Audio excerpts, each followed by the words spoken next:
ஏனெனில் அவர்கள் கடவுளின் மக்கள் என அழைக்கப்படுவர். மத்தேயு 5:9. அமைதியின் வழியாக பல ஆற்றல்களை பெறுகின்றோம். சொல்லப்போனால் ஆற்றல்களின் பெட்டகமே அமைதிதான். அமைதி கிடைக்க பெற்ற ஒவ்வொருவருமே வெற்றியாளர்கள்தான்.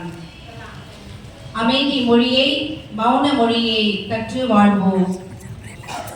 அமைதியை வாங்கியோர் உங்கள் அமைதியின் பரிசை பிரித்து பாருங்கள்.